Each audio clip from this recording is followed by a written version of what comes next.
আজকে ফাতেহা বানাবে কলার বড়া না আম্মু? কলা দিয়ে কিভাবে বড়া ভাজে ফাতেহা, কি দিয়ে কিভাবে রান্না করে, তো আপনারা সবাই দেখেন, আমিও দেখি। আম্মু চলো রান্না করো। হাই বন্ধুরা, আসসালামু আলাইকুম। তো আজকে বানাবো কলার বড়া। তবে কীভাবে কলার বড়া তৈরি করি আপনারা সম্পূর্ণ ভিডিওটা থাকুন। এই যে হচ্ছে আমি পাকা কলা নিয়েছি, অনেকগুলো কলা নিয়েছি, এগুলো দিয়েই বড়া বানাবো।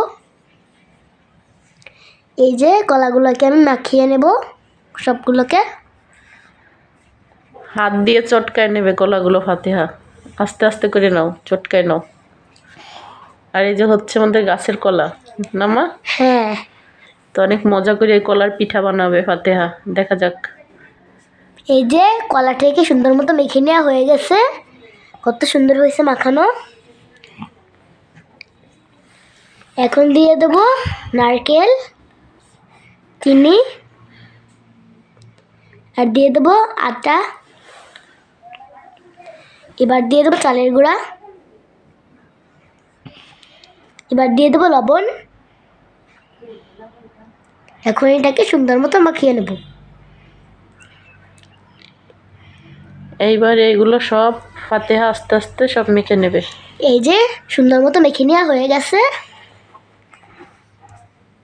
এখন আমি বড়াগুলো ভেজে নেব।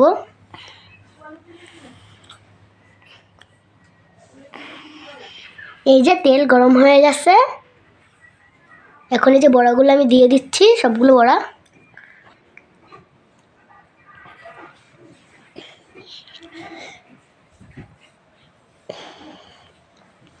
এই যে বড়াগুলোকে লাল লাল করে ভেজে নেওয়া হয়ে গেছে, এখন আমি উঠিয়ে নেব। এই যে উঠিয়ে নিয়েছি, আর এই যে দিয়ে দিচ্ছি। এভাবে আমি সবগুলো বড়া ভেজে নেব।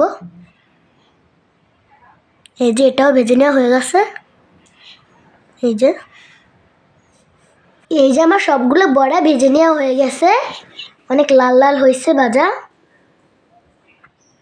অনেক সুন্দর হয়েছে।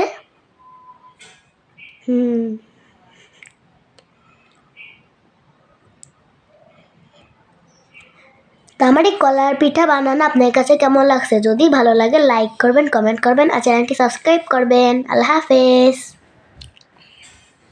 এই যে আমি একটু খেয়ে বলি, বিসমিল্লাহ।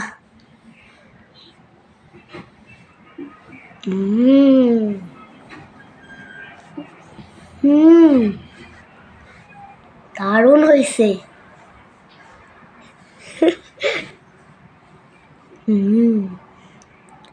কত সুন্দর হয়েছে খেতে, এত মজা পাকা কলার পিঠা। আপনারা বানিয়ে খাবেন, অনেক মজা।